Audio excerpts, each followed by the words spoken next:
Si nous mourrons avec lui, nous vivrons aussi avec lui.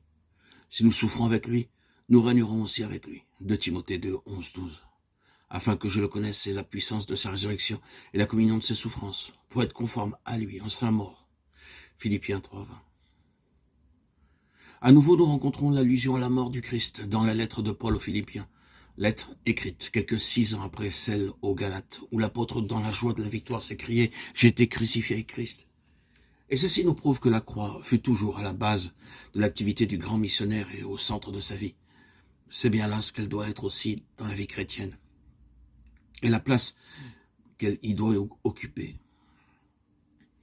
Nulle part, peut-être, nous n'en trouvons une preuve plus manifeste dans les Écritures. L'apôtre avait sûrement reçu la plénitude du Saint-Esprit. Au début de son ministère, le Christ lui était apparu et l'avait envoyé après lui avoir révélé directement le message de la croix. Ce message qu'il vivait et prêchait, c'était la délivrance de l'esclavage du péché en Christ crucifié.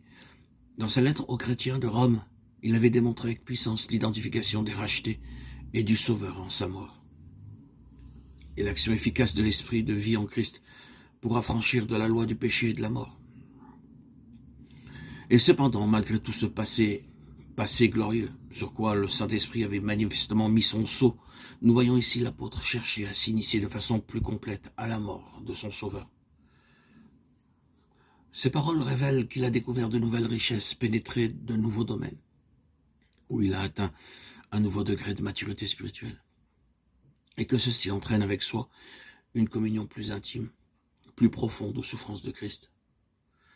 Si étrange que cela puisse paraître, le point culminant de la vie de résurrection ramène à la croix. Comment l'apôtre s'avance-t-il, se hâte-t-il vers le prix de sa vocation céleste en Jésus-Christ? En souhaitant ardemment de communier avec Christ en sa mort, d'être rendu conforme à lui, souffrir avec le Seigneur, c'est aussi être glorifié avec lui. Romains 8, 17. Nous avons été accablés excessivement au-dessus de nos forces, désespérant même de vivre, condamnés à mort, afin que nous n'eussions point confiance en nous-mêmes, mais en Dieu qui ressuscite les morts. 1 Corinthiens 1, 8, 9.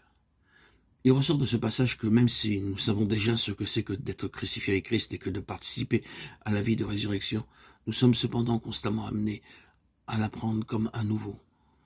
Ce n'est pas là un principe, une chose admise une fois pour toutes, mais un fait toujours actuel, que livrés à nos seules ressources, nous sommes sans force.